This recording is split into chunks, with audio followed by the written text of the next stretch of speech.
It'd be an honor. Hopefully I get to take advantage of the opportunity, in the next couple of years and stuff like that. But, it'd be a blessing.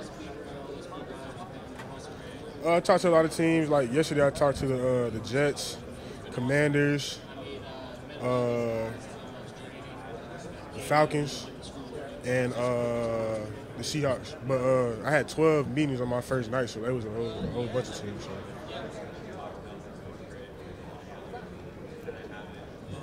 I talked to the Houston Texans my first night, but it was a good experience. Talking to them and stuff like that. I have a lot of guys on that team that I know, so it'll be really cool.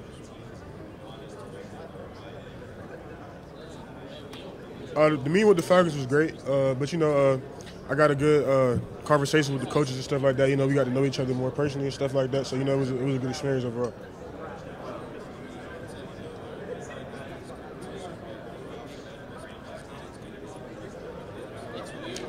Honestly, probably just like the culture.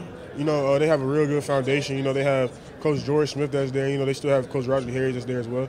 So, I feel like the foundation, like the structure of the program, it kind of makes a lot of great players. South Florida football is different. The culture is nothing like it. So, I feel like it's like its own little melting pot of like different talents, different type of styles of football and stuff like that. But, it's all one. So.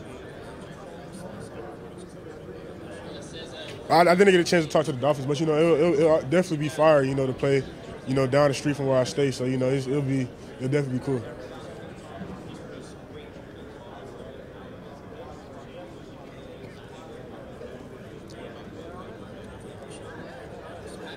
So like the weight journey in Alabama was crazy. Coming in, I was 260 pounds, but that was a COVID-19 260 pounds. So I fluctuated. Played at my freshman year at 240, my sophomore year at 245, and my junior year at 255. But probably the best weight I had was probably my junior year. Probably my athletic ability, my explosiveness, and just my versatility, being able to play off the ball and being able to play on the ball as well. So it's just many things that make me into the player that I am today. Yeah. I played on the URBO circuit, so I played for Nike Team Florida, and then later on I transitioned to play for Knight Riders. I played with Scotty Barnes, so that's a very big name, to play with. He's probably just being on like a very high talented basketball team, and I got an opportunity to go to Colorado Springs for the USA minicamp. So just being around a lot of talented guys and stuff like that, it kind of like set my head on like what I wanted to be and like how talented you have to be to get where you want to be in life. So, I didn't get a chance to meet with the Raiders yet. I don't think so.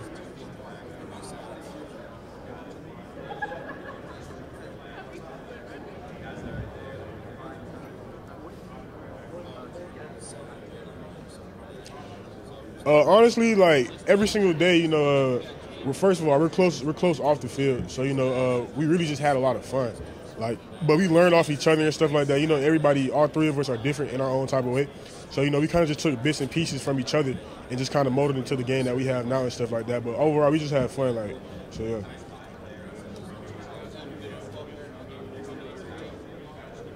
I'm just playing football. That's just how I play. So, I don't intend to be dirty or nothing like that in my hits. I just play between the whistles and, I just play 100%.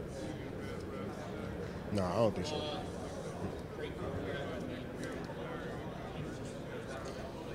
It kind of hurt a lot of people's heart, because a lot of people think that you can coach college football forever. So, but you really can't.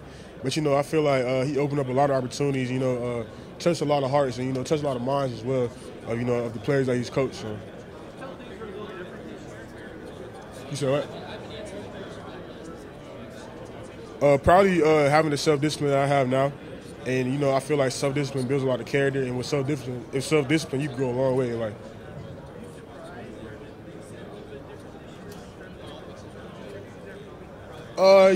Stuff from my freshman year to my junior year kind of changed a little.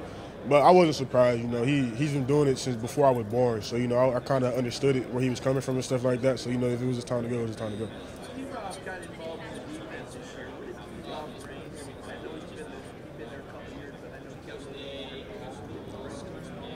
He brought a lot of juice and swagger, I'll say that. So, you know, T-Rob, he is actually like my uncle. So, like, you know, yeah, like through marriage. But we from the same place and stuff like that. So, you know, just being around him, you know, he held everybody accountable, make sure everybody was playing to their highest standard every single day in practice, and that translates to the games.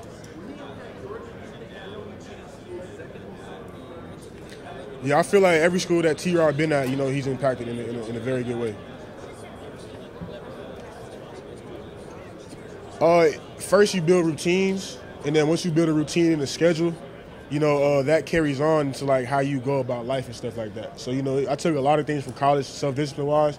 You know, it kind of just makes you a man off the field as well. So.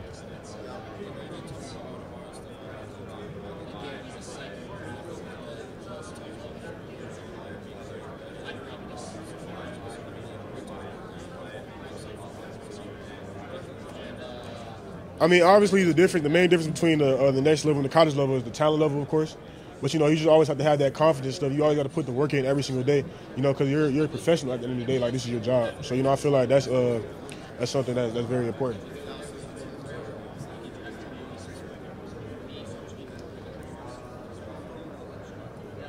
The Chicago Bears, they have a very their defense is really, from what I was seeing, their defense is based around their pass rushes and stuff like that. And so, like, you know, being a pass rusher on that team, you know, you get a lot of freedom and stuff like that, and you get a lot of opportunities to make a lot of plays. So, I don't really know too much about it. So, the only person I was really familiar with was probably Eddie Jackson, because he's a Bama alum. But yeah. Yes, sir.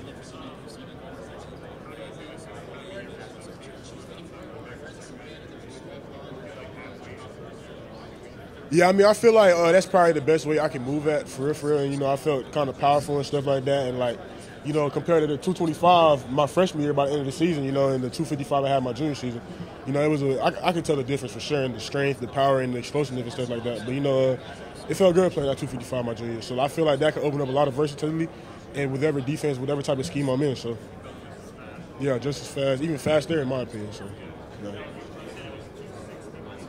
yeah. So I came in at 2, like, I was a mid-enrollee, so I came in May, but I was post-pandemic, though. So, you know, I had the little gut, a little chubby face and stuff like that. So I was 260 coming in, and then I lost all that, they call it baby fat at Alabama. So I was 240 by the season, and then I finished by, like, the national championship, I was 225, so.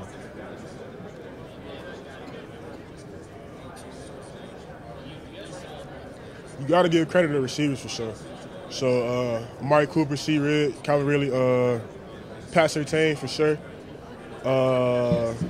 Eddie Jackson, and who was that? And probably, I'll say Josh Jobe in my opinion. So, yeah. Oh, I don't like to say it's one specific person, but I watch a lot of people.